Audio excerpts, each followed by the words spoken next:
J'adore affronter des adversaires puissants. Rien n'est plus palpitant qu'un combat à mort sans merci contre quelqu'un de vraiment fort. Mourir sur le champ de bataille ne me dérange pas si cela me permet de livrer le combat le plus acharné. Ruona le coupeur d'herbe, 8e siège des 8 épéistes de Shiga. Ils sont tellement nombreux. Ruona, des 8 Shiga, observa la bataille qui allait se dérouler dans un champ herbeux entre les montagnes. C'était un point de passage crucial à la pointe du duché de Vystal. Quelques 7500 soldats de l'armée royale et 9200 soldats rebelles s'affrontaient à distance. Tous utilisaient la magie de la terre et des golems pour construire des campements et des tranchées, tandis que des messagers et des familiers allaient et venaient. Ruona se tenait au sommet d'une tour de guet grossièrement construite avec la magie de la terre, surplombant les deux camps. Je n'aurais jamais imaginé que l'armée rebelle nous défierait sur un champ de bataille, je n'y aurais jamais cru. Moi non plus. La solution la plus évidente serait de se replier derrière leur château et leurs remparts. Aux côtés de Ruona, les candidats des 8 Shiga, Lame du vent, Baoen et Lance blanche, Kerun, froncèrent les sourcils face à la stratégie inattendue de l'armée rebelle. C'est parce que nous avons son Excellence le Duc à nos côtés. Leur plus grande crainte est qu'il entre dans la ville et reprenne le contrôle du duché. Leurs questions trouvèrent leur réponse dans la voix grave du baryton du baronnet Gélil Mosado, le noble écarlate, qui les avait rejoints au sommet de la tour. Salut, bon retour, Gélil. Tu n'as pas besoin de protéger le duc? Il a finalement consenti à se réfugier dans le quartier général souterrain. Content de l'entendre, Kerun tendit le télescope à Gélil. Tradition ou pas, la simple idée de son excellence en première ligne alors qu'il peut à peine se déplacer seul me donne des frissons. Ce doit être difficile pour une famille noble aussi prestigieuse, c'est sûr. Allons, allons, il perpétue cette tradition depuis l'époque du roi ancestral Yamato. Heureusement que son excellence a accepté de la briser. Des imbéciles, enfin, des nobles, tentent même de mener la charge eux-mêmes. Kerun tenta d'apaiser Baoen, irrité. Assez bavardé, leur atout principal vient de se manifester. Ruona fit tournoyer sa faux emblématique et la pointa vers une ombre émergeant des montagnes qui se dressait derrière l'armée rebelle. Tu as intérêt à me faire plaisir. Dragon, Ruona lécha le tranchant de sa faux de combat, les yeux brillants d'excitation tandis qu'elle fusillait du regard le dragon mineur. C'était un spectacle étrange. Le dragon mineur portait un chapeau et tenait une poupée. Non, c'était un homme en habit tape à l'œil, dans sa main droite. Alors que Ruona et les autres pensaient qu'il s'agissait d'une victime malheureuse, cet homme était en réalité le dompteur du royaume Yowork qui avait entraîné le dragon mineur au combat pour l'armée rebelle. Le dragon mineur se déplaçait rapidement et oubliait vite les ordres une fois absorbé par le combat, raison pour laquelle le dompteur l'accompagnait ainsi. Le dragon de l'armée rebelle arrive, cria Kerun du haut de la tour, provoquant une soudaine agitation, telle une ruche de frelons fraîchement démantelée. Le réacteur magique s'alluma dans un rugissement, érigeant couche après couche de barrières défensives. Tous les prêtres et mages se mirent à chanter, l'air déterminé. Les chevaliers utilisèrent leur renforcement corporel et autres compétences similaires, tandis que les archers et les artilleurs préparaient leurs attaques à longue distance. Il était clair que chaque homme et chaque femme rassemblaient toutes leurs forces. Telle est la terreur, même pour un dragon mineur. C'est parti, Ruona s'élança comme une flèche. Soldats magiques, abattez ce dragon. Si vous y parvenez, nous nous occuperons du reste. Archers et artilleurs, visez l'abdomen, c'est impératif. Si vous tentez de tirer sur les ailes, il sera pris dans la magie du vent qui les soutient et manquera sa cible, c'est sûr. Crièrent Gélil et Baoen aux soldats à la place de Ruona, cette dernière étant concentrée sur l'ennemi. Tous, en mouvement, appela Kerun aux 5 autres candidats Shiga 8 qui attendaient au pied de la tour, et elle sprinta. L'un d'eux s'arrêta en chemin et dégaina un arc long bleu marine. Dame Ruona, permettez-moi de donner le signal du début du combat. Plus petit que flèche céleste, plus grand que. Lorsqu'il invoqua l'écriture, l'arc magique de l'archer révéla toute sa valeur. Une lumière rouge jaillit de l'arc et entoura la flèche de signal. Dragon qui plane dans les cieux. Contemplez la puissance du plus petit que tir éclair céleste plus grand que de l'archer céleste, Overdale, Baudouin. Baudouin décocha la flèche, provoquant une puissante onde de choc et plusieurs anneaux de lumière. La flèche rouge et brillante fonça vers le dragon à la vitesse du son. Elle était rapide, trop rapide pour être évitée, ni par la fuite, ni par la chute. Mais le dragon mineur ne se laissa pas intimider. Il bondit en plein ciel et esquiva la flèche. Si un maître vivant au cœur des montagnes utilisait une telle technique, on l'appellerait probablement « marche dans le ciel » ou « double saut ». Le chapeau du dragon semblait solidement fixé. Il bruissait au vent, mais ne s'envolait pas. Le dompteur, serré dans la main du dragon, risquait plutôt de se briser le cou à cause de ses manœuvres à grande vitesse. Turbulence Rankiryu. Un mage du vent perturba l'air autour du dragon.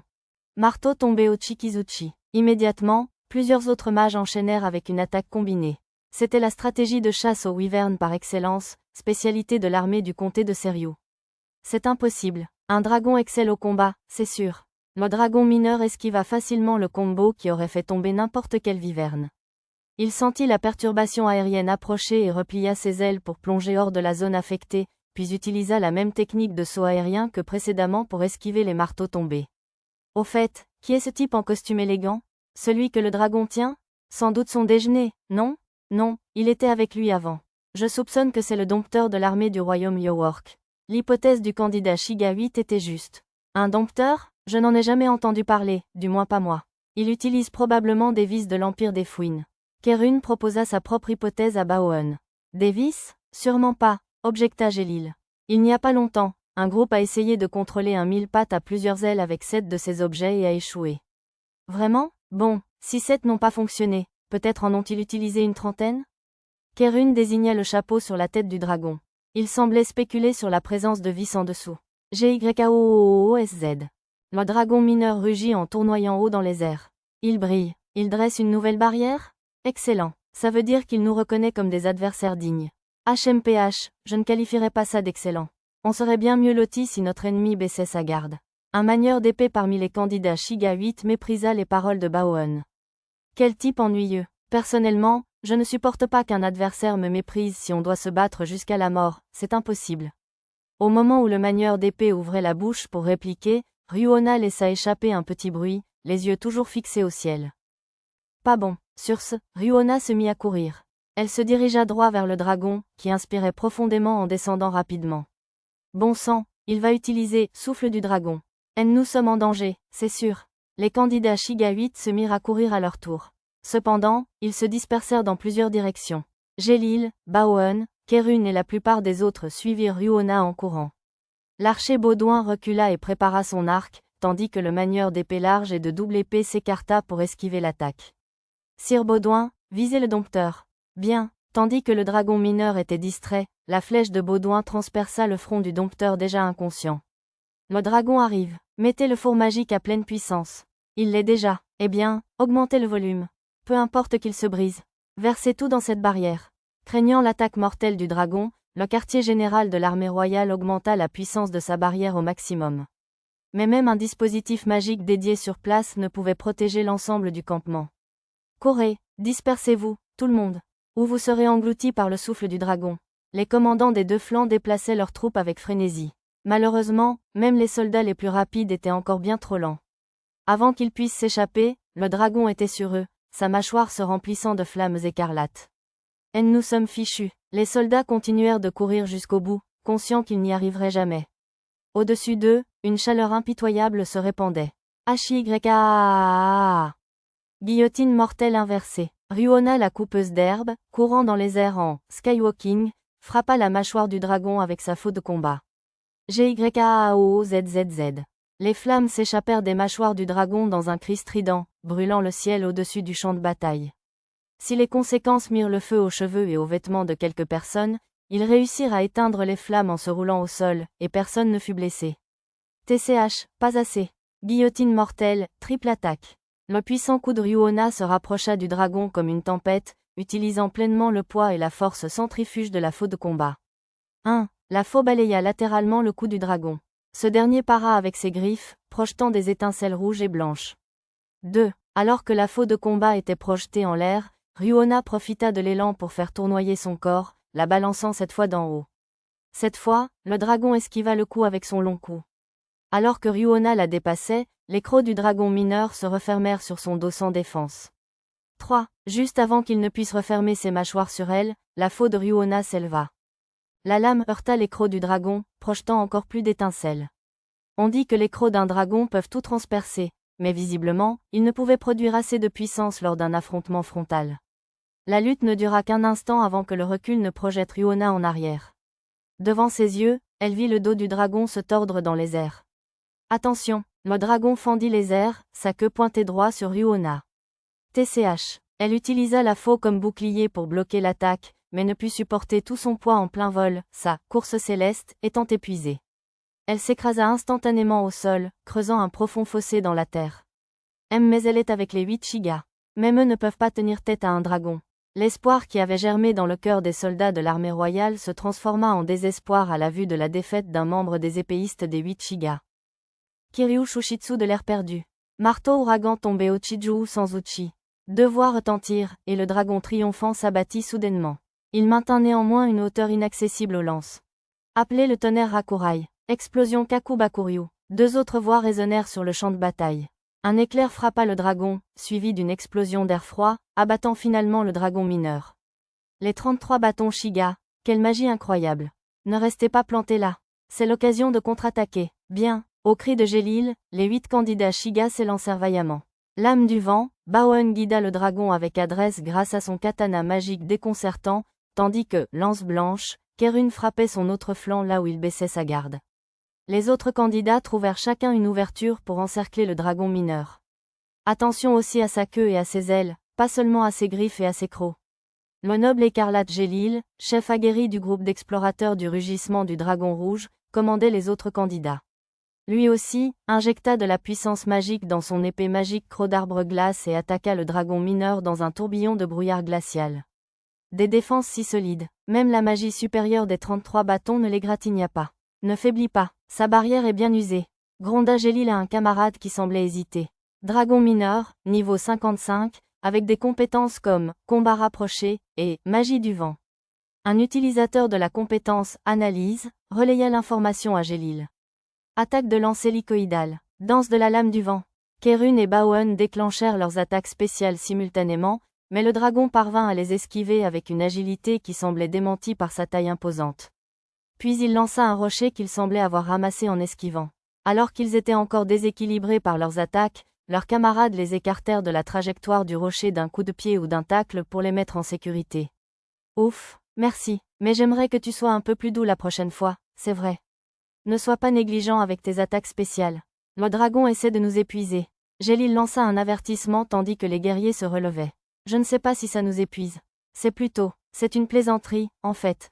S'il avait écrasé le rocher et lancé une salve de pierre, les 2 hommes seraient probablement morts. Il faut l'occuper jusqu'à ce que Dame Ryuona se rétablisse. Oui, bien sûr. Gélil et les autres se lancèrent dans une lutte désespérée pour gagner du temps. Gaa! Frappé par la queue du dragon mineur, le manieur d'épée large roula au sol, crachant du sang. Un prêtre accourut à son secours depuis l'arrière. Il se battait déjà depuis près de 10 minutes, et pourtant le dragon luttait toujours avec autant de férocité, ne portant que de légères blessures. Que quelqu'un comble la brèche. Sœur Kerun a déjà été évacuée. Il ne reste plus que nous 2, c'est sûr. Avec un combattant de moins pour lui barrer la route, le dragon prit une inspiration. Pas bon, plus petit que arbre de glace plus grand que... Gélil prononça le texte qui invoquait le pouvoir de l'épée magique, créant un arbre de glace qui bloquait le souffle du dragon. Il ne peut donc dévier qu'une seule attaque rapide de souffle. À cet instant, la tête du dragon fendit les flammes et les éclats de glace, ses énormes mâchoires se dirigeant droit sur Gélil. Plus petit que l'âme du vent, plus grand que... Baoen lança une attaque dans ses yeux, mais la barrière l'empêcha de faire de réels dégâts, si ce n'est d'éblouir le dragon pendant un instant. Cependant, salut, à cet instant, une ombre chargea dans la mêlée avec un clin d'œil. Faux guillotine. L'attaque de la faux de combat finit par briser la barrière et même une des écailles désormais à découvert. GYAOZZZZ.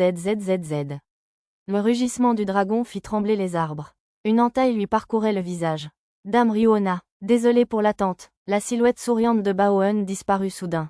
Qu'est-ce que... Le combat courageux de Gélil prit fin tout aussi brutalement lorsque le dragon apparut derrière lui et le projeta au loin. Alors tu t'es retenu tout ce temps, hein? GYAOZZ. Le dragon mineur recula triomphalement. De toute évidence, il s'était abstenu d'utiliser des compétences comme clin d'œil et jambes robustes, préférant profiter du combat. Ça ne s'annonce pas bien. On ne gagnerait peut-être pas même avec Haim ou ce bon vieux Juleberg. Outre la grande différence de niveau, le dragon maîtrisait parfaitement les compétences, tout comme les humains qui l'affrontaient. Surtout, son instinct brut et sa puissance étaient tout simplement hors de leur portée. Mais bon, je ne pouvais pas rêver d'un meilleur adversaire final. Ryuona défia le dragon, prête à mourir. Elle utilisa toutes les techniques et l'expérience accumulées tout au long de sa vie, déclenchant sa fameuse coup de guillotine, seule ou combinée, au combat. Mais ce n'était pas suffisant. Avant même qu'elle ne puisse faire la moindre égratignure au dragon inférieur, Son armure était brisée, et ses muscles bien entraînés étaient de plus en plus écorchés et ensanglantés. Couverte de sang, elle parvint tout juste à survivre, grâce à la magie de soutien dans son dos. Une dernière attaque. Clin d'œil, faux guillotine. Alors que le dragon respirait, Ryuona utilisa son dernier atout pour l'emporter. Encerclée par une lumière rouge, elle se rapprocha du dragon, en voyant une entaille dans ses mâchoires déjà enflammées. Sa peau brûlait, sa chair carbonisée, mais Ryuona ne s'arrêta pas. Elle concentra simplement toute sa force restante sur un dernier coup, priant pour que sa lame atteigne sa cible. GYAAOZZZ. Le cri du dragon résonna sur le champ de bataille. Alors que le cri atteignait ses oreilles, déjà à peine audibles, Ryuona laissa son esprit sombrer dans les ténèbres avec un dernier soupir de satisfaction. Dame Ryuoa, crièrent les soldats et les officiers de l'armée royale en voyant Ryuona enveloppée de flammes écarlates. C'est notre chance. À toutes les unités, chargez. L'armée rebelle se précipita pour attaquer l'armée royale ébranlée. Soudain, quelqu'un courant en première ligne remarqua quelque chose d'étrange. Mais qui est-ce donc? Une mystérieuse silhouette aux cheveux violets maudits se tenait à côté de Ryuona calcinée. Un héros? C'est Nanashi le héros. Quelqu'un cria son identité. GYAOOOSZ. L'homme mystérieux, Nanashi le héros, s'accroupit près de Ryuona, comme s'il n'entendait pas le rugissement menaçant du dragon mineur. GYAOOOSZ. Le dragon mineur se dressa, gueule grande ouverte, fondant sur l'idiot ignorant qui osait ignorer sa présence. Monsieur le héros, attention. Mais malgré l'inquiétude des spectateurs, le héros envoya le dragon valser d'un revers de main et murmura « Reculez ». Nanashi le héros ignora à la fois la créature géante qui s'envolait dans un nuage de poussière et l'armée rebelle qui avait stoppé sa charge, confuse. À la place, il sortit une fiole de verre, comme surgie de nulle part. Vous êtes si imprudent. Il vida le contenu de la fiole, un élixir, sur le corps de Ryuona. Dès que le liquide bleu brillant la toucha, des cercles magiques apparurent tout autour de son corps, se déplaçant de haut en bas comme un scanner. En quelques instants, la peau carbonisée se régénéra et reprit une couleur rose vif. Même ses nombreuses cicatrices, devenues l'une de ses marques de fabrique, disparurent sans laisser de traces. Ses vêtements et son armure ayant été consumés par le souffle du dragon, il ne restait que les restes calcinés de ses sous-vêtements, comme de simples traces de charbon. Nanashi le héros sortit une cape de nulle part et la plaça sur Ryuona. NGH. Ryuona gémit, les paupières battantes. Monsieur, héros? GYAOOOSZ. Le dragon mineur rugit. Il avait hésité à attaquer, même si la garde de son ennemi était baissée, mais il rassembla enfin sa détermination et chargea. En un instant, il fut dans le dos de Nanashi comme s'il s'y était téléporté. Puis, il utilisa son élan et sa force centrifuge pour un mouvement de queue surpuissant. Monsieur héros, derrière vous, s'écria Ryuona. Tout va bien. Il leva légèrement la main et arrêta l'attaque de la queue du dragon, puis daigna même la saisir et projeter l'énorme dragon mineur au loin. Impossible. Ce spectacle surréaliste stupéfia Ryuona à tel point qu'elle ne remarqua même pas le glissement de sa cape, le fixant avec admiration. Nanashi le héros s'avança vers le dragon. Bien que sa démarche fût aussi décontractée et insouciante que s'il se promenait l'après-midi, le dragon se prépara avec prudence, observant chacun de ses mouvements. Si quelqu'un présent était capable de déchiffrer l'expression d'un dragon, on pourrait même dire qu'il y avait de la peur dans ses yeux. Seigneur héros, Ryuona contempla la bataille, les yeux écarquillés. Les deux armées semblaient retenir leur souffle en attendant le début du combat. Nanashi le héros leva légèrement le bras. Roulez, il baissa brusquement le bras en donnant l'ordre, et le dragon mineur s'étala sur le dos, découvrant son ventre. Les mâchoires se décrochèrent sur le champ de bataille sous le regard de tous. Aucun d'eux ne savait que c'était un effet du titre d'ami du dragon noir. Tandis que tous les présents étaient encore figés sous le choc, Nanashi le héros était le seul à sembler accepter la situation comme parfaitement naturelle. Il avait déjà vu la même chose lorsqu'il avait apprivoisé la famille du dragon maléfique dans la couche inférieure du labyrinthe, après tout. Tiens-toi tranquille une seconde. Tandis que le dragon lui lançait des yeux de chien battu, le héros retira le chapeau de sa tête. Ah, alors il te contrôlait avec des vis et des aiguilles du destin. Il leva la main au-dessus de la tête du dragon, et les vis disparurent. Puis il sortit une potion magique avancée et l'utilisa pour soigner les blessures du dragon mineur. Même si cela ne se voyait pas de l'extérieur, les aiguilles du destin avaient également disparu du cerveau du dragon. Voilà, maintenant tu es libre. N'embête pas les humains, d'accord? Il fit un geste de chasse, et le dragon mineur s'envola dans les cieux. Je croyais que les héros n'étaient pas censés interférer dans les guerres entre humains. Ce cri provenait du chef de l'armée rebelle, le fils aîné du duc Vistal, Toriel. Nanashi le héros utilisa un déploiement d'unités visuelles pour réapparaître juste devant lui. Je suis juste passé faire une course. Tiens, ceci est de ta petite sœur. Il lui tendit la lettre de Somiena, la plus jeune sœur de Toriel.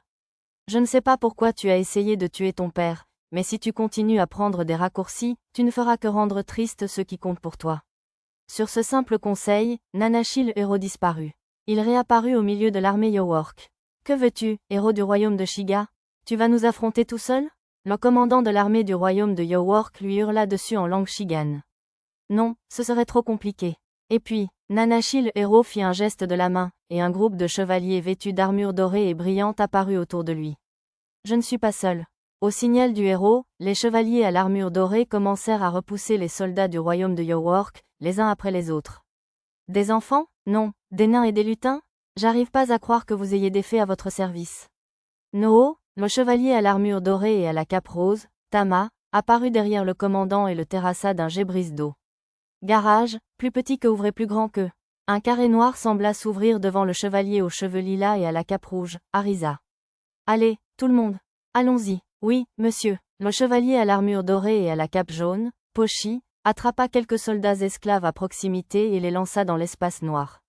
Ce sont ces survivants de Kuvork qui vous envoient? Le commandant se redressa et hurla. Soldats des bâtons de feu. Brûlez-les, esclaves compris. Sur son ordre, 20 soldats commencèrent aussitôt à tirer des boules de feu de leurs bâtons de feu. Je ne vous laisserai pas leur faire de mal, je le déclare. Nana, une chevalière à l'armure dorée et à la cape blanche, se tenait devant les soldats esclaves et leva son grand bouclier pour les protéger. Vous pensez pouvoir tout nous arrêter avec un seul bouclier? Pas de problème, je le déclare. 7 boucliers flexibles transparents apparurent autour d'elle, se déplaçant d'eux-mêmes pour dévier les boules de feu. Continuez à tirer, vous aussi, mages. Frappez-les avec tous vos sorts d'attaque.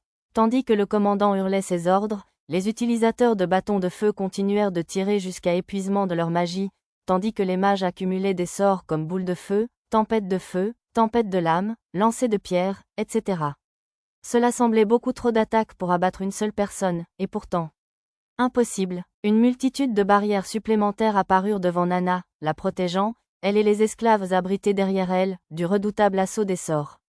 Forteresse. Elle avait été créée pour les combats contre les maîtres d'étage et les démons supérieurs. Naturellement, elle pouvait facilement détourner la magie de certains mages de l'armée locale. Mais, monsieur le héros, nous les avons tous récupérés. Compris. Une fois tous les soldats esclaves kuvorkiens récupérés, l'espace noir disparut. Désolé de vous déranger, l'exclamation joyeuse d'Arisa résonna étrangement sur le champ de bataille, tandis que le groupe du héros disparaissait sans un bruit, aussi brusquement qu'il était arrivé. Incroyable. Au quartier général de l'armée rebelle, Toriel murmura pour lui-même. Alors voilà le nouveau héros de cette génération.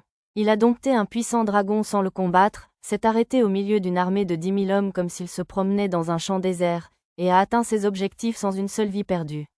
Avec son aide, le royaume de Shiga pourra peut-être même surmonter l'âge du soulèvement.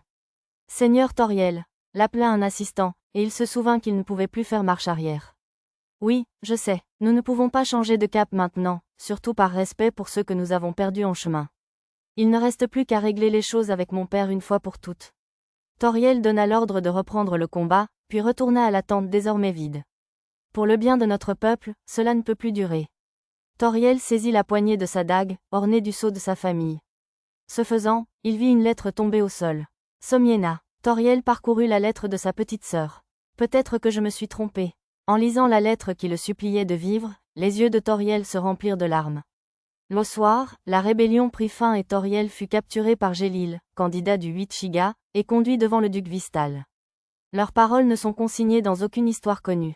Cependant, ils durent certainement discuter d'un sujet qui ne s'était pas développé pendant le bourbier de la guerre civile, car tous les combats prirent fin avec cet engagement. Ainsi, le duc Vistal reprit possession du duché, et le peuple put retourner à sa vie quotidienne. Bien que Toriel fût jugé dans la capitale royale, il ne fut pas exécuté, il fut condamné à passer le reste de ses jours en résidence surveillée dans une région reculée du duché. Si certains nobles dénoncèrent cette peine trop clémente, la plupart cédèrent en apprenant que c'était Nanashi le héros, personnage clé de la défaite de l'armée rebelle, qui avait demandé qu'il soit épargné. Ainsi, la rébellion qui a commencé dans le duché de Vistal avec la tentative d'assassinat contre le duc vers la fin de l'année a finalement pris fin.